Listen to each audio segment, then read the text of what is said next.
Welcome everybody to another episode of the SA Voice podcast. My name is Leighton, and today I'm joined by special guest Hank Perrin. Hank, thanks for joining me today, man. Hey man, how's it going? Good. Thank you so much for making yourself available. I'm excited to talk to you today. I know we got some cool things to delve into. But first, Hank, just for our viewers, tell us a little bit about who you are and what you do at St. Lawrence College. So I'm a CYC student at St. Lawrence College. I've been at St. Lawrence since I believe 2017. I've had to redo some of the courses just due to like wanting to get better grades and such like that. But I'll be going into my third year of CYC here soon. And so that's child and youth care. Yeah. Okay. And so I play rugby at SLC. I play a lot of different positions, especially for SLC. I'm 21 years old. I really enjoy sports. I love hanging out with my friends, hanging out with my family. Do you mind if I shout some of them out? Of course not. Go ahead, man.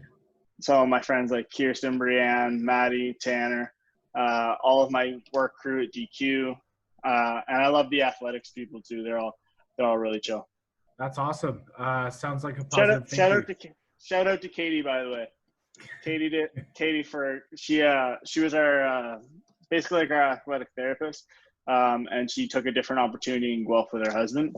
Nice. So yeah, it was a good opportunity from her, what I hear. But unfortunately, she is leaving us. So yeah, fair enough. The circle of life, eh? I'm sure you'll get another awesome athletic trainer in for you guys. They're great staff, so I'm sure they'll figure it out. That's awesome. So tell me a little bit about how you got involved with the rugby team and why you chose rugby. So I had actually been playing rugby. I had rugby introduced to me when I was in grade 7 by one of my former principals. And so he was from Wales and he really loved rugby. And so it was just like a natural choice. Like he was teaching us gym class and stuff like that. Like he'd come join in and he'd try to introduce us to like new sports and stuff like that. So that's where it all started. And then when I was in grade 9, I went to QECBI. For the people that are from Kingston, QECBI who aren't from Kingston, sorry, that used to be a high school that is no longer a high school. And a lot of the staff there were people I knew, like my rugby coach at St. Lawrence has been my rugby coach through the summers, like for Kingston Panthers. Shout out Kingston Panthers. And also in high school, he was my coach. So Dennis has been great. I recommend you have him on the podcast. He's great. Not a huge talker, but really gets his point across. A great leader, and he really got me into it. And I've always loved sports. I was always a huge hockey guy growing up. I really loved basketball. I played that for years. I'm sure you can find some embarrassing pictures online if you want to of that. But like rugby was a way for me to take out my extra, like a little bit of aggression that I had, and also just be able to like connect with people in a similar way, right? I loved the contact aspect of it, and then just as I started playing it, I started playing during the summer, and like I love it, right? Like it's a goal of mine to bring a championship to SLC in 2021, hopefully, since we're not gonna have a 2020 season. 2021 is the goal. And how close do you think SLC is to completing that goal? Is our team strong, or are we kind of mid-tier? I don't know anything about the rugby team, so yeah, give us your lowdown. So we haven't finished as high as we'd like to in the last couple of years. I think there's been a lot of transition. We had great guys like Eli Pickle and JM Noel. Shout out to those guys. Great rugby players. I learned a lot from those guys. They're just like once, and like for SLC, they were like great players, right? And they just, and especially during Kingston Panthers, are also great players. They taught you a lot. Those guys are now gone, and all those guys that are like 4 and 5 are gone now, right? So we're transitioning. We're kind of a young team right now. And unfortunately, due to the coronavirus and COVID and all that, we're losing some guys because they're deferring. Not only like I'm also deferring a year, but they are going to different schools now, or they're pursuing other stuff they're going on with their life. Totally understandable. I expect us to come back in 2021 very hungry and very ready to compete. We didn't compete as well as we'd like to this year. Unfortunately, we got bounced in the quarterfinal by Seneca, which was maybe not our best game of the season, but I think that there's a lot of energy, good energy that I feel from my teammates for this next season. That's good. That's positive and something to build on for sure. So I definitely think we can achieve that goal for sure. Yeah, absolutely. Sounds like it. Anything is possible when a good group of players come together and put their mindset towards winning a championship. It can happen. So, Hank, Definitely. tell me a bit about the deferment process. And obviously, I'm guessing your main reason for deferring this year was the coronavirus. But Yeah. what does that mean for you? Does it mean you're taking the year off school or just the year off rugby? Or talk to me a little bit about that. So what I'm going to do for this year, I'm not going to take the year off rugby. I still have been training. I'm still in the gym all the time.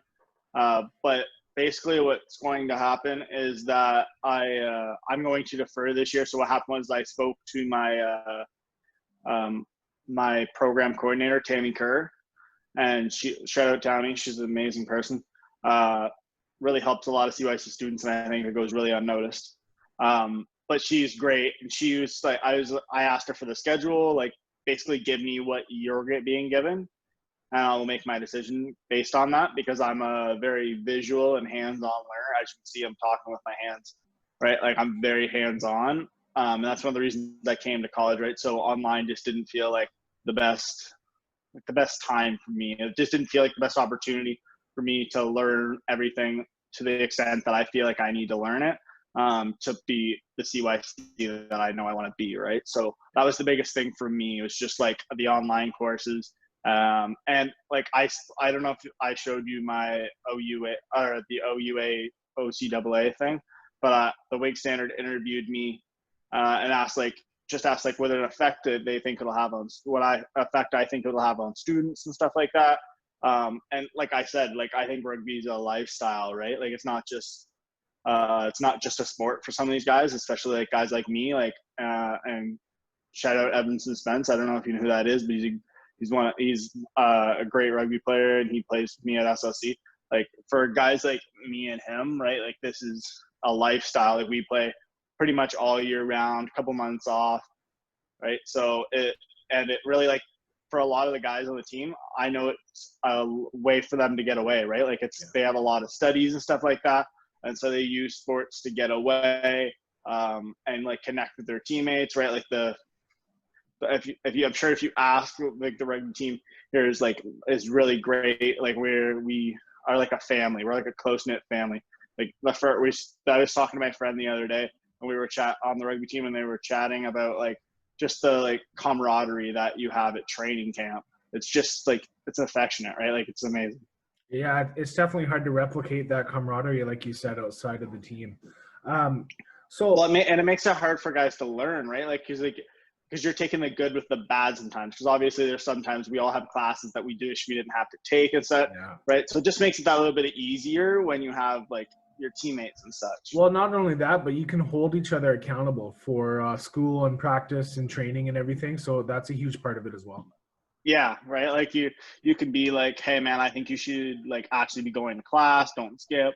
I know this is in high school, but like get to class because you are paying for this education, right? And I thought like that's what I think we're going through a leadership change right now for our team at least. Just due to the fact that we have guys like myself and guys like Kobe Millen. Shout out to Kobe. He's great too. Actually, he's very talkative. He might be good for the podcast. But we're leaders, right? And I consider us leaders on the team. And a lot of guys coming in need that leadership, right? So I think that's where we really we're like young in terms of that. Yeah, and I know what you're planning to do, Hank, by taking the year off is a sentiment that's shared by a lot of students. It's kind of seen as the perfect year to take a year off. I know that the Student Association and the college are trying the best they can, but online classes are not for everybody. And I know that hands-on component that you spoke towards is super important for so many students. So do you think that will really impact the quality of education, or do you think that a lot of students will kind of choose to go your path in the coming month before school starts?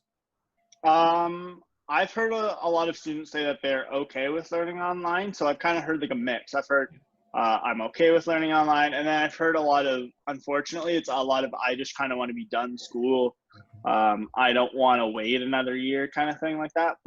In my case, it was totally different, where I was telling people, like in my case, I'm not in a rush, right? Like I've already worked in the CYC field. Like I've done jobs as a CYC before, right? So it wasn't a big deal for me to take another year off, right? So you only get to experience it once, right? So I was like, I'm going to take my I'm going to take my full time, right? And just take it. But I did hear a lot of like, oh, I'm not deferring for so-and-so reason, right? Such like that. But in my case, it wasn't like that. It was an easy decision for me once I got the schedule from Tammy. Like I said, shout out Tammy, she's great. But she sent me the schedule and was like, this is what we're planning to do. Let me know what you want to do and I will help you out, kind of thing. Yeah. She made it a really easy process, actually. That makes sense. And I think it speaks to the topic I want to get into next, and that's adversity.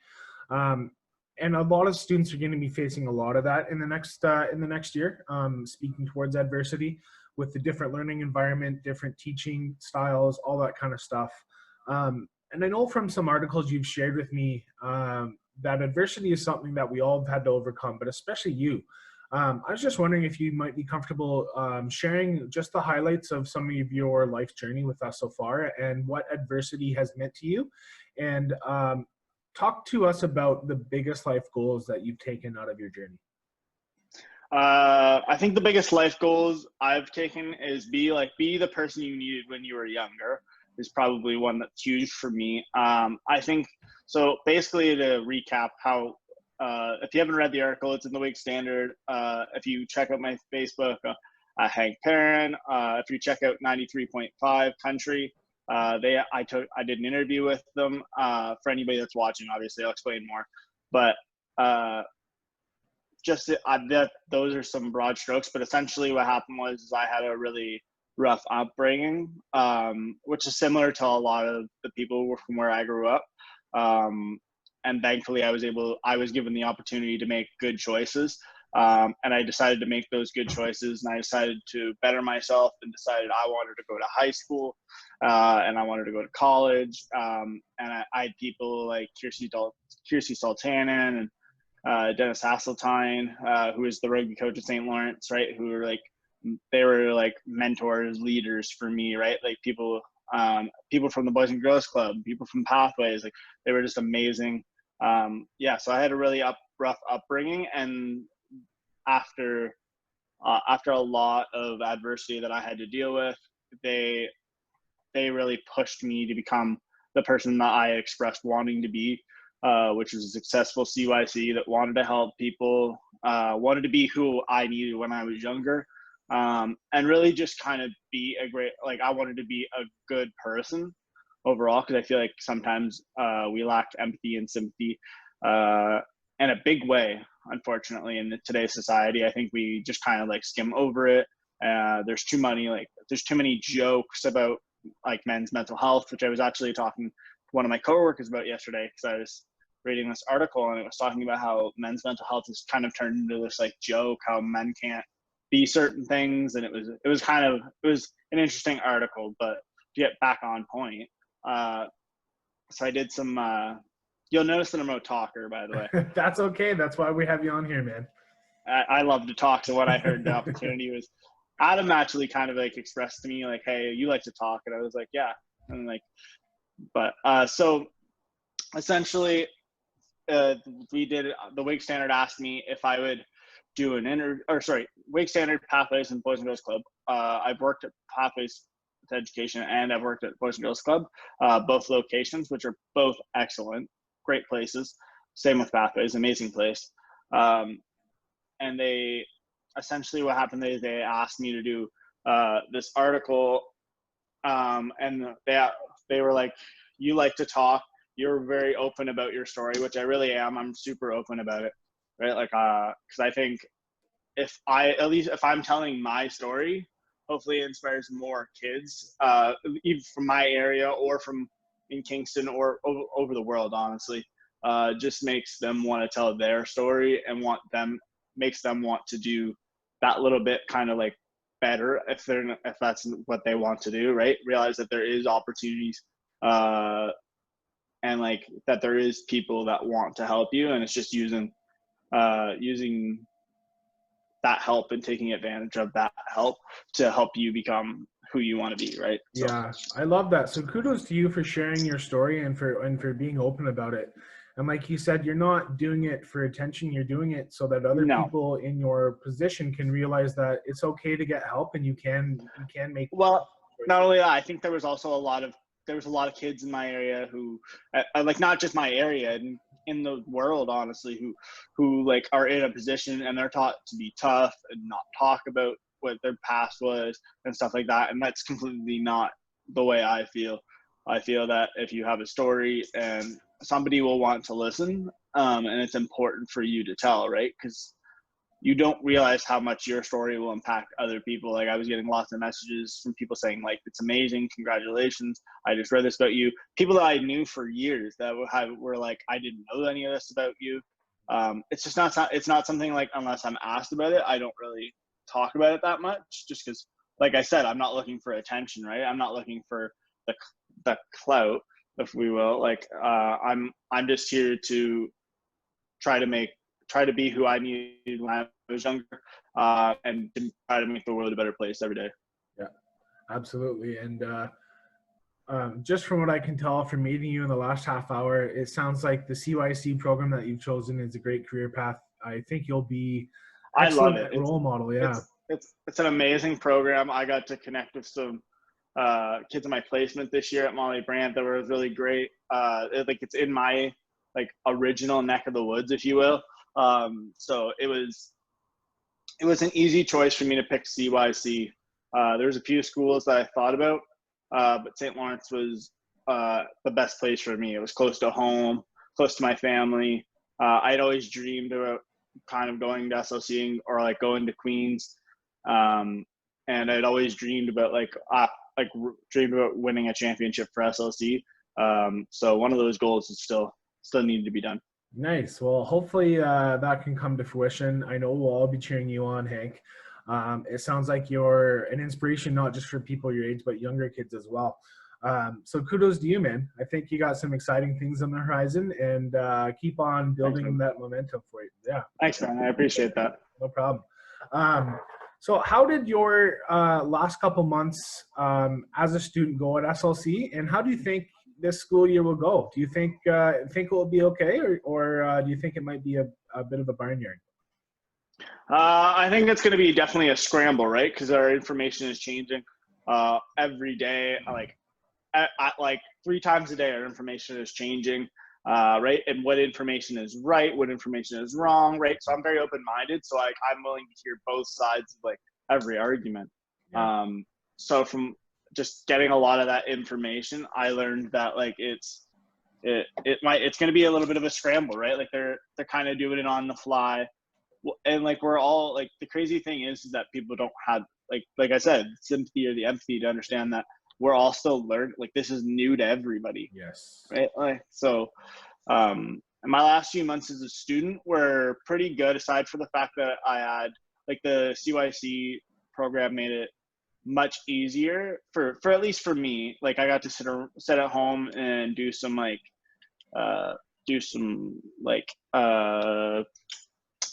don't know what you would call them, but they were like activities and stuff like that you could plan, and then you sent it to your teacher and they would mark you on it.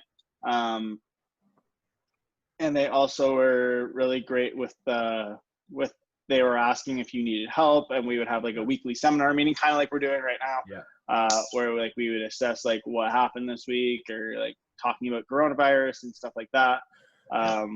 But unfortunately, I had to say goodbye to my kids at placement like 6 weeks early, which was really disappointing. Since some of those kids are in the neighborhood where like my family and stuff like that grew up, right? Like I still see them sometimes, but it just sucks because you never really got to say goodbye to the school. Shout out to Molly Brandt. It's a great school, great staff. Principals are amazing. And everybody's just so welcoming and so awesome if you give them a chance. Unfortunately, I feel like that school gets a little bit of a bad rep just because of where it's located, which Its location. Yeah. which is totally unfair in my opinion, because I grew up, I could be biased because I grew up there, but I've been at kind of everywhere in Kingston, so I understand that like the bias, but I also like I had somebody recently actually tell me that I didn't seem like a Heights kid when they met me. So Yeah, fair enough. I still get that all the time, but I don't know what that's supposed to mean. But yeah. And I think what you said a couple minutes ago is so true. You hit the nail on the head there, Hank. Is we're all new to this. Nobody knows what's going to happen. Nobody knows the perfect way to no, get through this. So having understanding and compassion is so important, especially when it comes to our children and young adults in school, getting their education. It's going to be I've seen that. It's going to be hard on everybody, especially the teachers who aren't used to teaching in Zoom class. I know if you're a teacher and you're used to being around young, energetic, motivated, driven students, and now you can It's only hard. talk to them. It's Exactly. hard. Yeah. It's hard for It's everybody. way too hard. Yeah. It's like, hey, it's a whole, I've been asking a lot of parents actually how they would react to that. I have teacher friends and I was asking them. Everybody's just kind of like up in arms as to what they plan to do so far. I hope the Lions School Board will have a good response to it, but everybody's learning, right? So like as much as people want to throw up arms right now, you can't really like be that mad about it. Yeah, and I think it's important to keep everybody's safety the top priority. Well, exactly. But I understand the importance of people being educated. It's definitely it's right up there as well. Yeah. Well, you don't want it to be anarchy, right? Exactly. It's a fine line for sure, man. For sure. Yeah. Yeah. Well, Hank, I think this has been insightful, and I appreciate you making yourself available. Before I wrap up, Is there anything else you kind of want to shout out or kind of get off your chest before we let you go? Shout out to the athletics department for being great, and I'm always bugging them about stuff, just like, hey, can I get in earlier and blah blah blah, and like hopping over their fences and stuff like that. Shout out to them, but shout out to my friends, like I said, Kirsten, Brianne, it's really special.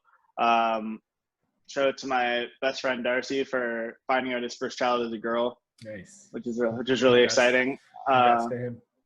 Yeah, it's really exciting. And shout out to everybody shout out to you for giving me a platform.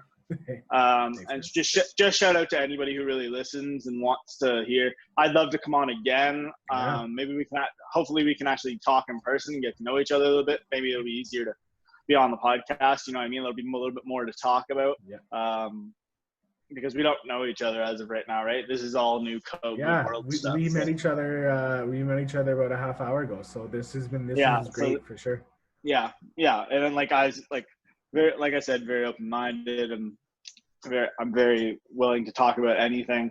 So awesome. anything more you want to talk about? No, I think we'll wrap up there. We covered some of our topics that I wanted to delve into, and I think we spoke to adversity. We heard a little bit about your story and how you overcame that, and how it can be used as kind of a pathway to help children and young adults as they're going through the educational system this fall. Well, just everybody, right? Everybody's learning, right? Like not just in the coronavirus, like everybody's constantly learning in life. So I think more empathy, more sympathy, just understanding that people aren't perfect, right? Like that's a reality. Exactly. And it's so important to keep that mindset, man. Again, I'll thank you. I think we'll end it there, Hank. I appreciate you coming on, and we'll sign off here. And thanks again for making yourself available. I'll talk to you later. Thanks. Thank you so much, man. Take care. Cheers.